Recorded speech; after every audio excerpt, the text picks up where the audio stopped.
I'm Ann Blake Tracy, the Executive Director of the International Coalition for Drug Awareness.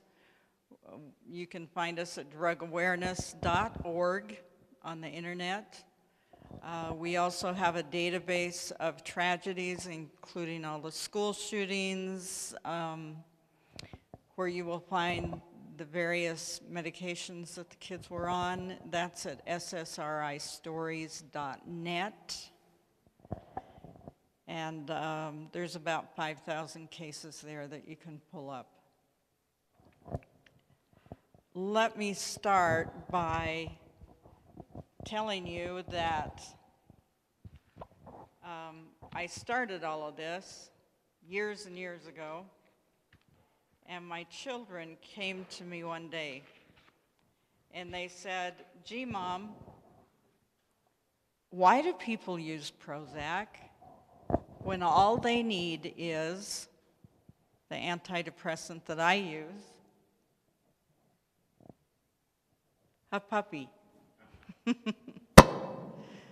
This is Baby Blue, and she's my antidepressant.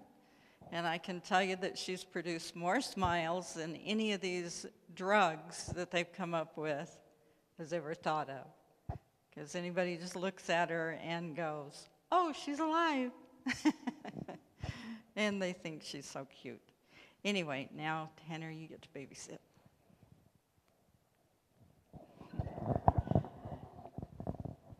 So I introduced you to Baby Blue just to let you know that God has given us so many wonderful things that will act as an antidepressant. I mean, they've got medical studies showing that as I pet her, my blood pressure goes down. There's all kinds of physical reactions you get to just having a pet. So anyway, my book goes into detail about the various alternatives that we have to antidepressant drugs. I might also tell you that my great-great-grandfather, the book is also dedicated to, who was the mayor of Tombstone during the OK Corral days. His sheriff was Wyatt Earp. And he and Wyatt were pretty good friends. And I guess that's where I kind of learned to shoot from the hip. But I began this in about 1990. I began researching all of these drugs and put out the book Prozac, Panacea, or Pandora. The subtitle now is Our Serotonin Nightmare. And I spent about 4 years gathering all of the research that I could find on these drugs. What's interesting is now you are beginning to hear what I've been saying for 2.5 decades. And that is that the lie behind these drugs is that you do not have low serotonin when you are depressed, as everyone's been told. Actually, the level of serotonin is elevated. What is low is your ability to metabolize serotonin, because when you can metabolize serotonin, this neurotransmitter in your brain, it turns into things like melatonin that helps you to sleep, which is why people taking antidepressants can't sleep at all, because they can't metabolize the serotonin to turn into the melatonin so that they can then sleep and rest.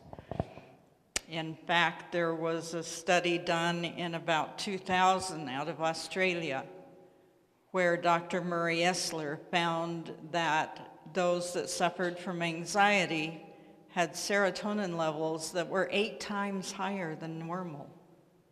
And he said, "Oh my gosh, then why are we giving them these drugs that are elevating their serotonin even more?"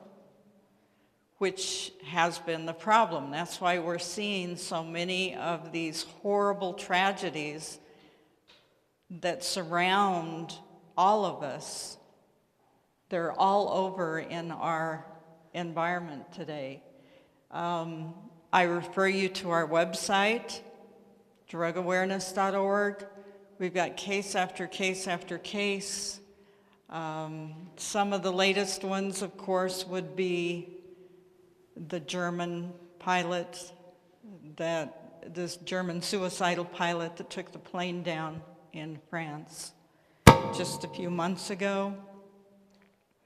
We've got murder-suicides all across this country where entire families are being wiped out. Another one that just recently came out, Paxil-induced murder-suicide, is what inspired Jennifer Aniston's latest movie, Cake. That's a case that I worked on in Wyoming for 3 years.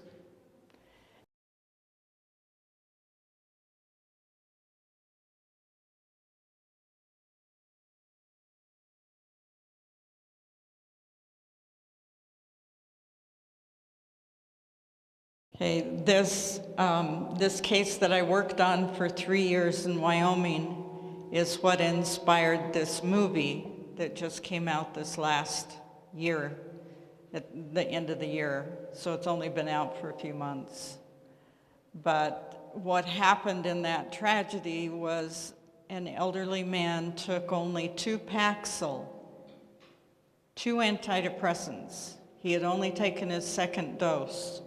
The next morning, he got up, killed his wife, his daughter, his infant granddaughter who had been visiting, and then himself. This was a man with no violent past. It is a man that they had tried to give one of these drugs once before, and he had a horrible reaction. Why on earth they would give him another one is beyond me. But I've seen it happen before.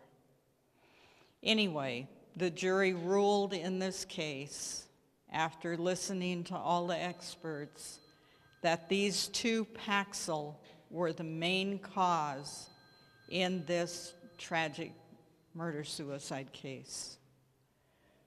And that is what inspired the brother of the man who was left behind, whose wife and baby were killed. He's the producer that produced this movie, trying to show what prescription drugs are doing to far too many families across the nation. Now, and I talk about the murder-suicides. We've got Zoloft involved in the Batman shooting in Colorado. We've got several cases here in Salt Lake where a pharmacist's son beat him to death while on these medications. Another one where a young man, a grandson, killed his grandmother, stabbing her 111 times. The cases just go on and on. A mother that shot her 2 children, her 2 daughters, just this last year. So these are tragedies that are happening, and they're happening far too often. But what you're seeing even more than that are families being destroyed as the relationships are broken down because of these drugs. The drugs are the closest thing we have seen to PCP. PCP, phencyclidine, it was called angel dust. Very similar also to LSD. Both of those drugs produce hallucinations by mimicking serotonin. So as those drugs go into the brain says, whoa, we've got a large amount of serotonin. Well, what happens when you take these drugs? Over time, they gradually impair your ability to break down serotonin, so it begins to build up. And slowly, gradually, you begin to have LSD and PCP-like experiences. So it looks more like it is the patient that is going crazy instead of it's the drug producing this. So what you have is you'll see the individual totally change in their personality. I hear from husbands and wives all the time, I have a coffin, but I don't have a body to put in it. But the person that I fell in love with and married is dead. They're gone. I don't know where they are, but this is not the person that I know. Tragically, these are being given to children. Pregnant mothers are being encouraged to use these drugs, so babies are being exposed in the womb. There are many cases of birth defects that are being filed in court. Horrible, horrible birth defects, where babies have to have open heart surgery at birth, or organs are born outside the body. It's just beyond description. So in looking at those things, I think it's important to know that even though the murders and the suicides stand out, and Utah has one of the highest rates of suicide in the country, and the highest rate of use of these drugs, and the highest rate of autism in children. And we know that children have 3 to 4 times the chance of being born autistic if the mother takes an antidepressant. And what's Utah's rate? 4 times the national average. So it fits perfectly. But will the media cover it? Of course not. As I go through, I do have a CD that goes for an hour and a half detailing how to come off of these drugs safely. That's possibly one of the most dangerous times, is trying to come off of these medications or having them switch you from one medication to another. If you go to our website, down below where you see the picture of my book, you will find a picture of Eric and Dylan in the cafeteria at Columbine. And there is a video there, a video clip of a young man, very religious boy and very religious family, who had been on Paxil for a while, and they were switching him over to Effexor. He was only 16. And it's titled, Why I Took a Gun to School. It's the only school shooter I know of that's actually spoken out about what happened to him. And I think everyone in this country needs to watch that. They need to see what these drugs have done to this young man to totally screw up his life and cause him to do something he never would have done. Even in the middle of this, what he ended up doing was taking the gun to school and holding his classmates at gunpoint for 45 minutes. In the middle of it, one of the girls, a good friend of his, looked at him and said, "Corey, what are you going to do with that gun? Are you going to hurt us?" And she said he looked down at the gun like, "Oh my gosh, how did I get a gun in my hand?" And yet, throughout the whole ordeal, he would point the gun at the kids, and then he would put it under his chin. It was one of the cases that turned out good because he knew his teacher well, and the teacher was able to slowly talk him into handing him the gun. But he has no memory of what happened. And this happened like the year before Columbine or the year after Columbine. I think it was the year after, in a small little farming town in Washington State. So even though it's been that long ago, he still has no memory of it whatsoever. You look at brainwave patterns of somebody on these drugs, and it shows them in a total anesthetic sleep state and dreaming while they're talking to you.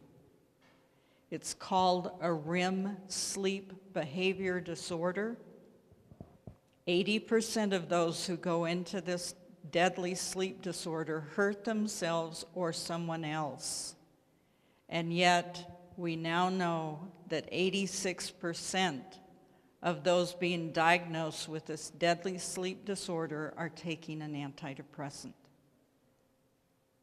Nobody is being warned about this. Nobody's being told you may reach a level in your chemistry after taking these drugs that your sleep is so impaired that you go into the sleepwalk state and act out nightmares.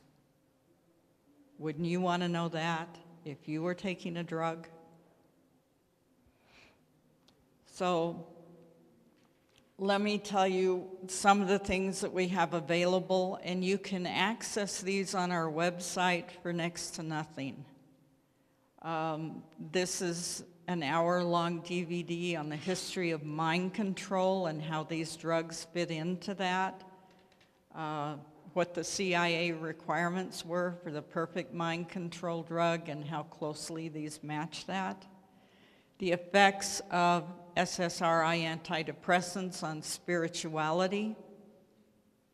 Many people will say they can no longer feel God anymore, and this will explain how and why.